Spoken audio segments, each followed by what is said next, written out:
There's a horror out there in movies that doesn't come with blood, weapons, or any sort of supernatural prowess. It doesn't stalk you down a hallway or lunge out from the darkest corners of your room, but instead it lingers quietly in those spaces between people. It sits in the silence, in the distance, in the growing feeling that no one is coming for you, that maybe no one sees you at all. Loneliness is one of the oldest feelings in horror. Not just that feeling of being alone, but the fear that you already are, even when someone else is sitting right there with you. It's not the cabin in the woods, or the empty hallway, or the quiet house after sunset. It's that grief that no one can reach you through. The family that doesn't know how to look at you anymore. The slow creeping sense that whatever used to tether you here has quietly slipped away. And when horror leans into isolation, it reveals something inherently honest, something human, because there's a lurking violence in the act of being unseen. There's a kind of terror in the face of disconnection, in being surrounded by people and still feeling like you're speaking a language that no one else understands. Today we're exploring the different shapes that loneliness can and has taken in horror. It's a genuinely daunting method of inducing fear that will always have my attention when it's utilised in a film, because when horror stops trying to scare you with what's out there and turns inward instead, that's when we find something truly terrifying.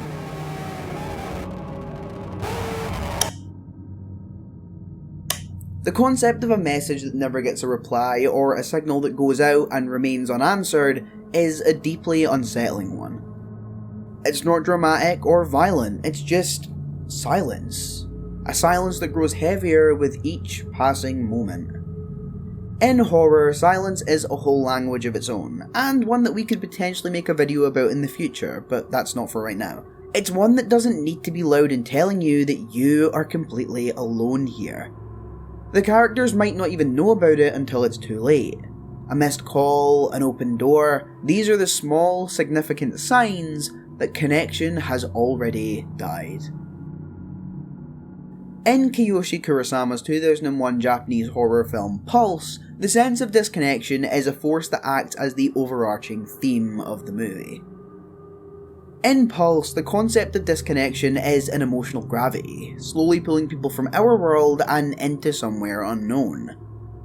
The film isn't interested at all in the typical mechanics of a ghost story, instead exploring the result that comes when people give up on each other. When loneliness becomes so vast that it starts to bleed through reality, people begin to vanish, one by one. Their lives become physical stains, their presence becomes hollow, a memory. The internet is less of a miracle and more like a mirror, reflecting each failed attempt to reach out. But it isn't just about Pulse. This is a concept that is scattered throughout so much of the genre. It's in the ways that horror strips the environment, leaving characters in echoey homes, long corridors, empty streets. These are not just aesthetic choices, they mimic the experience of loneliness, where every sound feels a little too sharp and every second is just a little bit too long. This specific representation of isolation isn't always about the absence of others. Sometimes it's the absence of any meaning, the idea that even if someone was listening, they just wouldn't understand. Or worse, they wouldn't even care. And that thought, the idea that you could disappear emotionally long before you do physically, adds a sickening brutality to the idea without even shedding an ounce of blood. There's nothing to fight, nothing to escape, it's just you and the silence and that realization that there is no one coming to fill it. And that maybe they never were.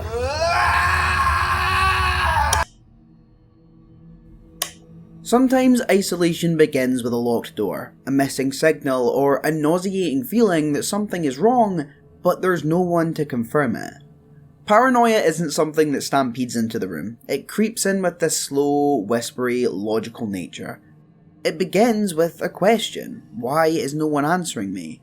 And then another: why doesn't this feel right? When you're alone, those sort of questions don't meet any resistance. There's no one to check in on you, no reality check that'll pull you out of your own head. You can only spiral inward, deeper and deeper, until you're not sure if that threat is outside of you or lurking somewhere within. 10 Cloverfield Lane is a film that I think understands this on a deeper level. Michelle wakes up in a panicked state, handcuffed to a pipe in a concrete bunker. She's been stitched up, watched over, and told that the world as she knew it is gone. Her captor, claimed savior, insists that what he's done is a rescue. He tells her that there will be nothing on the surface but death, and the worst part is, we're stuck with Michelle in the belief that he might not be lying. So, the horror in this situation is twofold. On the surface, it's about being trapped in a confined space with a potentially dangerous individual. However, the real terror is a psychological one. It's the erosion of certainty. There's no one to call, there's nothing to verify Howard's claims, so the question shifts from what is happening to can I trust anything anymore? We do see a similar disorienting isolation in Get Out, albeit with a different subject matter. On the surface, it is a social horror film, but underneath, it's the insidious isolation that exists even within a group of people. The way that microaggressions pile up, the way that everyone around you insists that there is nothing wrong, while you're so obviously aware that something is. It's gaslighting as a form of imprisonment, and in that context, paranoia evolves from an irrational avenue into the only rational response. This is what horror can do really well, recognise the isolation isn't just a physical one. You don't need to be miles away from the nearest soul to feel that cut-off. You could be at a dinner party, you could be at a bunker, you could be surrounded by the family of your partner, smiling and chatting, and still be completely alone with that fear. And when it festers, when it's given space to breed and mutate with unchecked speed, it doesn't need that jump scare to land. All it needs is a little time. When no one is around to tell you that you're safe, the horror is free to grow independently until it becomes the only voice that you hear. Loneliness in a place that feels familiar to you is an experience of being surrounded by the ordinary, while something underneath pulsates with a darker aura. The walls haven't moved, nothing physically has changed, but they feel tighter. The floorboards creak all the same, but now it feels as though it comes with a warning. The witch sees this alienation seep into every possible frame. Thomason's family is one of devout faith, close-knit and utterly convinced of their righteousness, and yet she's exiled in spirit long before anything supernatural begins to happen. The forest surrounding them is filled with the possibility of danger, but the real loneliness resides within the walls of the home. At every end, she's blamed, feared, othered, not because she's done anything outright evil that can be proved, but because that's the role they need to fill. And when faith turns to suspicion, the family unit, the last space, collapses inwards. She's alone, even when she isn't. This level of spiritual and emotional loneliness is mirrored if we take a look back at Pulse, Kurosawa's slow-burning portrait of existential dread. Here, loneliness is a contagion, consuming people through absence rather than violence. A character walks into a room and someone is just gone like that. A door closes in that moment and they never return. Technology connects our world in a way that hadn't been done until that point, but the film twists that idea, suggesting that the connection doesn't come with intimacy. Everyone is reachable, and yet somehow no one is within reach. The home is a hollow shell, a place you return to, not because it's safe, but because it's the only place left. And that is the claustrophobic tragedy behind this kind of isolation. It's a slow, aching estrangement from your surroundings, the sudden realisation that the people and the places you rely on no longer accept you. The truth is, loneliness doesn't just mean being alone. In some cases, loneliness is the feeling of being unwelcome.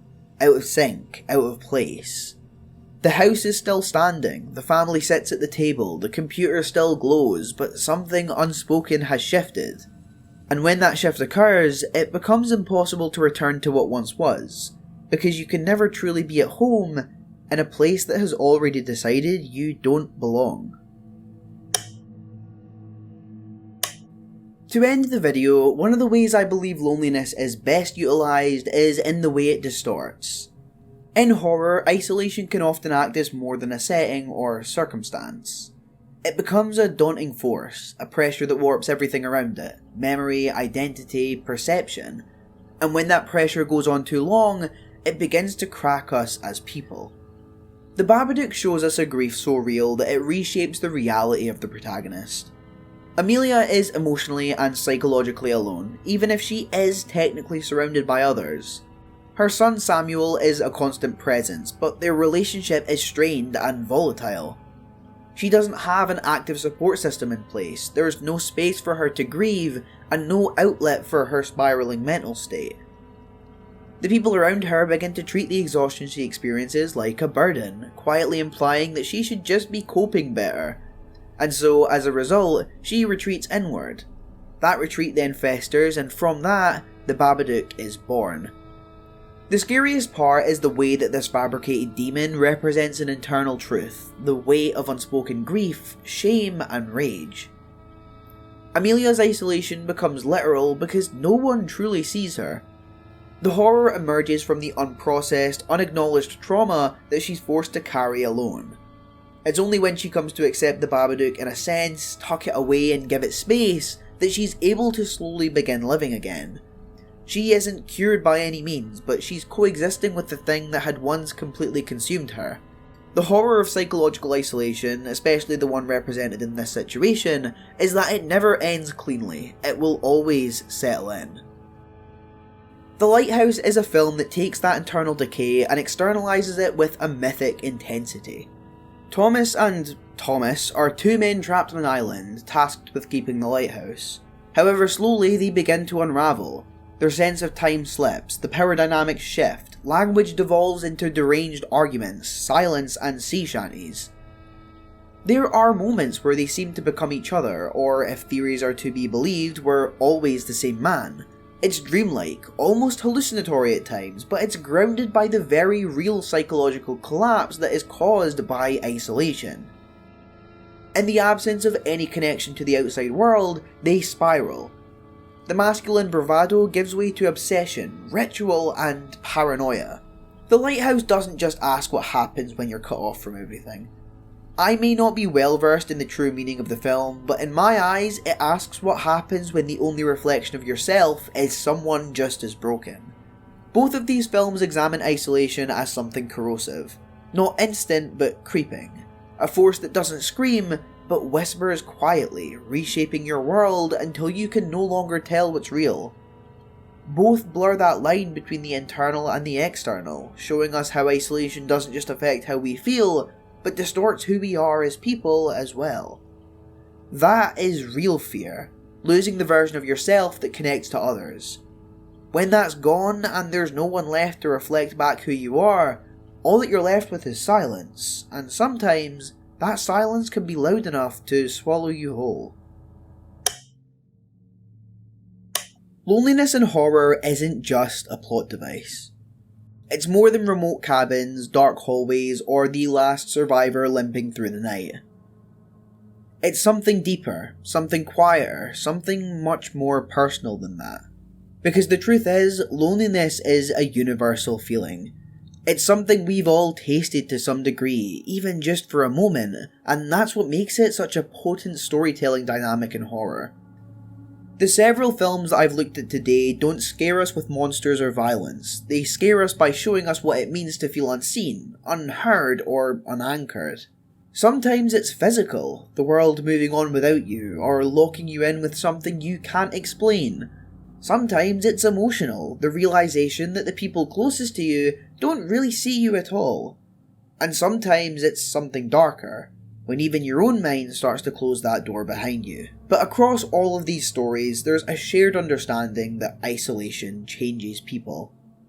It strips away our ability to cope, to connect, to make sense of things.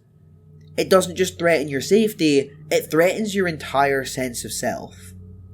And horror, maybe more than any other genre, has always understood that assignment. It knows that the scariest thing isn't always the killer, or the ghost, or the monster. Sometimes it's that silence, sometimes it's the emptiness, sometimes it's the question, if no one sees me, do I still exist? And sometimes it's the answer that follows.